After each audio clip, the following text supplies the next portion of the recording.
In 1956, the government of Egypt banned every film starring the most famous woman on the planet. Theaters from Cairo to Alexandria pulled her movies overnight. Her crime? She had quietly stood before a rabbi in a New York apartment and become a Jew. Most people alive today have no idea she ever did it, and she is only number 1 on this list. Judaism is famous for being the religion that does not recruit. Rabbis traditionally turn away a would-be convert 3 times to test their sincerity. There are no missionaries, no pamphlets, no sales pitch. The process itself is demanding. Months or years of study, examination before a Bayat Din, a rabbinical court of 3, and immersion in a ritual bath called a mikvah. There is no shortcut, no matter how famous you are. And yet, decade after decade, some of the most famous people on earth, movie stars, supermodels, comedians, even a president's daughter, have voluntarily walked through that door, studied for months or years, and joined one of the smallest and most persecuted peoples in history. Today we are counting down 10 celebrities who converted to Judaism, and the stories behind why they did it are far stranger, funnier, and more moving than you would ever expect. Number 3 made the single greatest comeback line in the history of golf. And number 1 will genuinely surprise you. Let's count them down. Number 10, Tom Arnold. We start with the one nobody remembers. In 1990, comedian Tom Arnold converted to Judaism before marrying Roseanne Barr, at the time the biggest television star in America. Arnold, raised in small-town Iowa, went through the full process: study, instruction, ceremony, and joked for years afterward about being possibly the most unlikely-looking Jew in Hollywood. The marriage famously imploded in 1994 in one of the messiest celebrity divorces of the decade, but the conversion itself was real and completed. Arnold's story sets up a theme you will see throughout this list. In Judaism, converting for marriage is not the shortcut people assume. The studying is required either way. The rabbi has to be convinced either way. And as several people on this list discovered, the religion often outlasts the relationship that introduced them to it. Number 9. Sofia Richie. The most recent conversion on this list. In early 2023, Sofia Richie, daughter of music legend Lionel Richie, announced on Instagram that she had completed her conversion to Judaism ahead of her wedding to music executive Elliot Grange, son of Universal Music chief Lucian Grange. She called it a magical day and one of the greatest experiences of her life, publicly thanking cantor Nathan Lamb, one of the most respected cantors in Los Angeles, for guiding her through the process. Weeks later, she married Grange in a Jewish ceremony in the south of France that dominated social media for days. Richie's conversion says something about the modern era of this story, where Marilyn Monroe and Elizabeth Taylor converted almost in secret. Today's stars post the signing of their conversion documents to 100 million followers. Number 8. Karlie Kloss. Supermodel Karlie Kloss converted to Judaism in 2018 before marrying investor Joshua Kushner, and yes, that makes her the sister-in-law of the man at number 7's side. But Kloss pushed back hard against the idea that she converted as a favor to her husband. She told British Vogue that changing part of who you are for someone else can be seen as weak, and that her journey required the opposite of weakness. By her own account, the decision came after 6 years of dating, years of study, and long conversations with family and friends before she chose to fully embrace Judaism. When an audience member at Watch What Happens Live asked her about it, she answered with 3 words that made headlines: "I joined the tribe." The Missouri-born model, one of the most photographed women alive, now hosts Shabbat dinners and has spoken about how the weekly ritual of unplugging became something she genuinely looked forward to in a career run by phones and flights. One of the most public faces on earth, voluntarily signing up for one screen, free night a week. Her words, essentially, and she has never expressed a moment of regret. By the way, if you find these stories fascinating, make sure you subscribe to Bloodlines and Borders, because the top half of this list is where the stories turn legendary. Number 7. Ivanka Trump. In 2009, Ivanka Trump did something far more demanding than almost anyone else on this list. She underwent an Orthodox conversion, the strictest, longest and most rigorous form there is before marrying real estate heir Jared Kushner. She studied with one of New York's most prominent Orthodox rabbis, took the Hebrew name Yael, and committed to an observant lifestyle, keeping kosher, observing Shabbat by disconnecting from phones and work from Friday sunset to Saturday night, and raising her 3 children Jewish. Whatever your politics, and this channel does not care about your politics, the religious commitment is documented and ongoing. During her father's presidency, she and Kushner became the most visible Shabbat-observant family in American public life. An Orthodox conversion typically takes a year or more of supervised study and lifestyle change. She is one of the very few celebrities who chose the hard version. Number 6. Meara. Here is the conversion that produced a comedy dynasty. Meara was a tall Irish Catholic comedian from Brooklyn who married a short Jewish comedian named Jerry Stiller in 1954. Their act, Stiller and Meara, built its entire premise on that mismatch, the Irish girl and the Jewish guy, and it made them famous through dozens of appearances on The Ed Sullivan Show, where America tuned in every week to watch a mixed marriage argue lovingly on national television at a time when that was still genuinely radical. Then, in 1961, 6 years into the marriage and entirely on her own initiative, Meara converted to Judaism. Jerry Stiller always insisted he never asked her to do it, and Meara herself said she did it for the family she was building, not for him. She studied seriously, raised the children Jewish, and remained committed for the rest of her life. Those children, by the way, include Ben Stiller. The marriage lasted 61 years until Meara's death in 2015, one of the longest marriages in Hollywood history, and proof that the running joke of their act was always built on something unshakable underneath. Number 5. Isla Fisher. Australian actress Isla Fisher was raised Methodist, became famous as the scene-stealing redhead in Wedding Crashers, and then did something Hollywood almost never does. She disappeared into 3 years of religious study. Fisher converted to Judaism in 2007 ahead of her marriage to comedian Sacha Baron Cohen, the man behind Borat, taking the Hebrew name Ayala, meaning dough. And she did not treat it as a formality.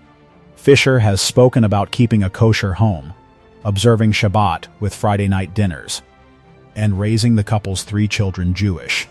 She told an interviewer she never saw conversion as losing or gaining anything. She called it an embracing situation, and pointed out the emphasis on family as what drew her in. The couple announced their separation in 2024 after more than 2 decades together, but Fisher's conversion, like several others on this list, was never about paperwork. It was about the home she built. Number 4. Kate Capshaw. In 1991, actress Kate Capshaw, the star of Indiana Jones and the Temple of Doom, converted to Judaism before marrying the most successful director in the history of cinema, Steven Spielberg. And here is the detail that elevates this story. Spielberg has said openly that he spent much of his early life running from his Jewishness, embarrassed by it as a kid in Arizona, where he was bullied for it. By his own telling, Capshaw's conversion did the opposite of what anyone expected. The convert reignited the born Jew.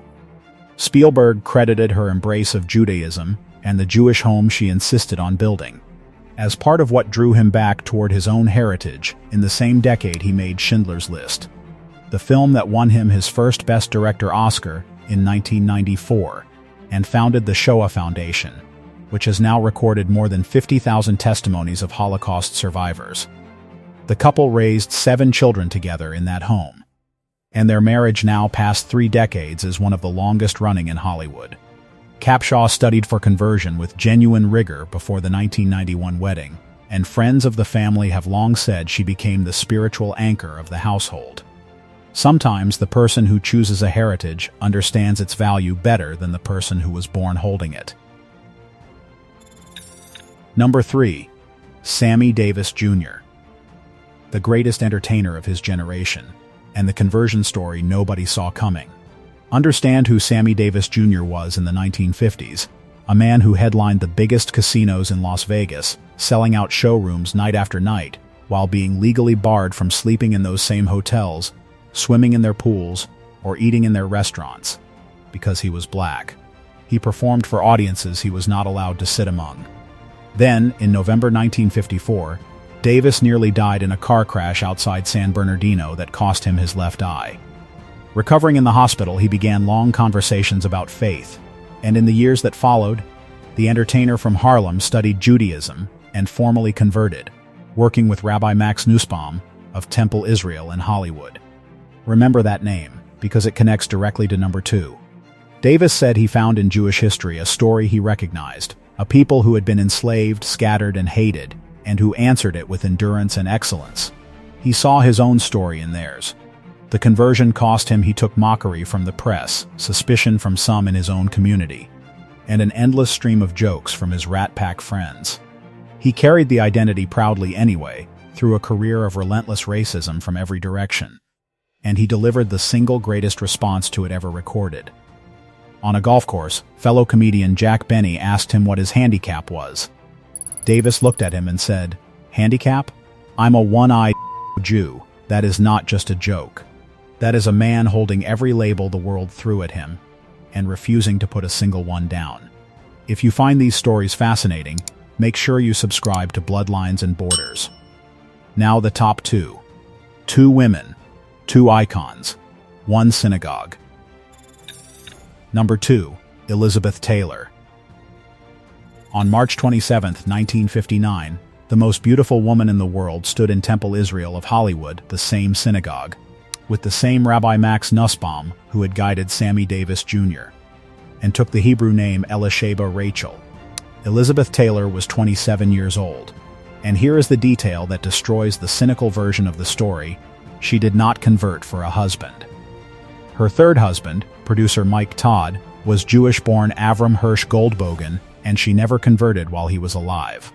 It was only after Todd died in a plane crash in 1958 that the grieving Taylor began 9 months of formal study, reading Jewish history and attending synagogue regularly, before converting shortly before she married Eddie Fisher. She explained it herself. She felt terribly sorry for the suffering of the Jews during the war, was drawn to their heritage, and identified with them as underdogs. She remained fiercely committed for the next 5 decades, buying Israel bonds and supporting Jewish causes so visibly that Arab nations banned her films too. And here is the irony for the ages: the woman banned in Egypt went on to play the most famous Egyptian who ever lived. When Taylor starred as Cleopatra in 1963, at the time the most expensive film ever made, she was a converted Jew portraying the queen of a country that would not screen her movies. She never blinked, never apologized, and never wavered, standing by the Jewish people through every war and crisis until her death in 2011.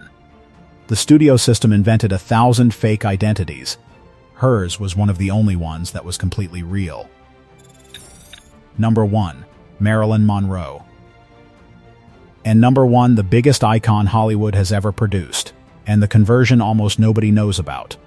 In the spring of 1956, Rabbi Robert Goldberg arrived at an apartment on Sutton Place in New York City to give private religious instruction to a 30-year-old student. The student was Marilyn Monroe. Before marrying playwright Arthur Miller that summer, Monroe converted to Judaism, and according to the rabbi's own letters, now held in museum archives, she took it seriously. They studied together. They read books together. Goldberg wrote that Marilyn was not an intellectual person, but she was sincere in her desire to learn, and that she was drawn to Judaism's rationalism, its ethical ideals, and above all its concept of close family life. Think about that.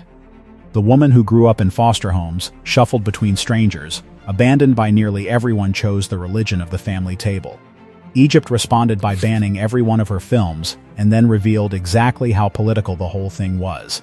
In April 1961, shortly after her divorce from Miller, Egypt lifted the ban and even invited her to come perform. They assumed that Judaism had left with the husband. They were wrong. Here is the ending the cynics never mention. Monroe told Rabbi Goldberg directly that she had no intention of renouncing Judaism. She kept her menorah. It later became a museum piece. She stayed close to Miller's father until the end of her life. And in his final letters, Goldberg recalled their last conversation not about fame, but about her hopes for the future. The marriage lasted 5 years. The conversion lasted the rest of her life. 10 people. 10 different roads to the same small, ancient, stubborn faith, through love, through grief, through near death, through study. The religion that famously turns people away 3 times keeps finding people who knock a 4th time. And maybe that is the real story here.